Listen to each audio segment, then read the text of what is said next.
I think that there's a lot of people that have very accurately described what Mr. Hogan was doing in the golf swing, and I think that's fantastic.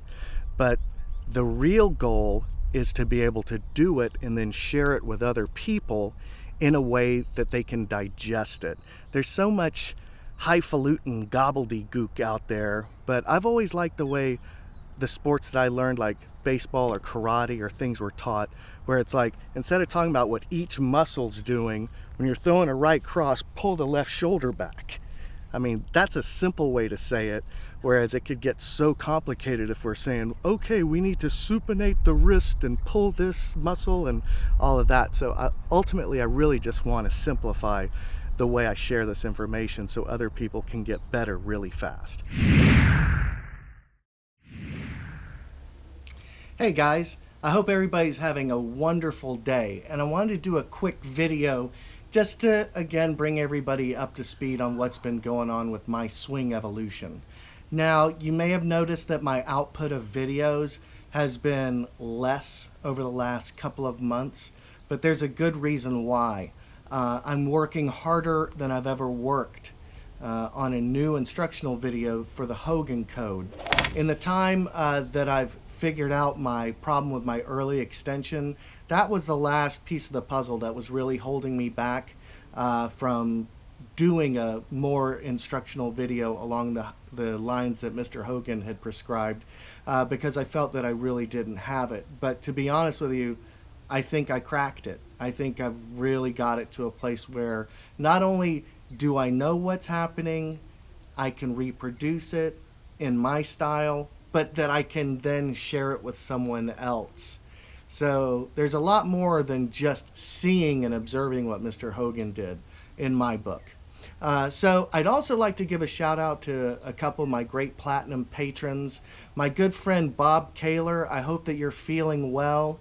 Everybody send your prayers to Mr. Kaler. He's been a little bit sick lately, but he's going to get better soon, I'm sure. And Bob Kaler is the gentleman that gave me my wonderful Ben Hogan bag that you've gotten to see for the last few years.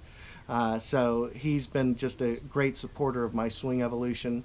And also Dr. Andy Lee, congratulations to your son Preston, who just made his first hole-in-one on a 230-yard par 3. Isn't that crazy? What a massive hole to make a hole-in-one on, especially your first. So congratulations to you guys. Thank you for the update. And so today I'm on my way to the golf course, and I am going to be really focusing on my pivot. And this is something that's continuing to improve.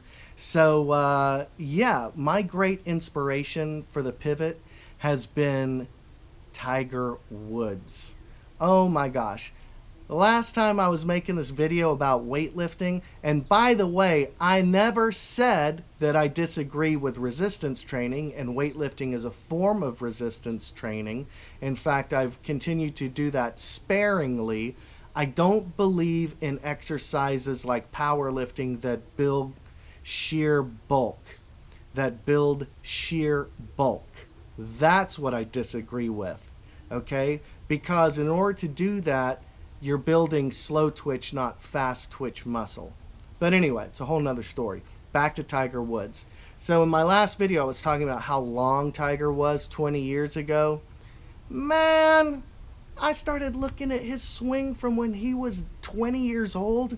Oh my gosh. It is just, there are so many amazingly good things that I see in it. It's a lot of it is very classic. He's very flexible, but man, looking at his short irons and irons, his footwork is par excellence. I mean, it is so good. It's insane. So I've really enjoyed looking at Tiger Woods these last couple of days to give me some inspiration. So I'll leave you with a few swings from young Tiger Woods, and then I'm going to hit the range and try and keep perfecting what I've been working on for so long.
beautiful.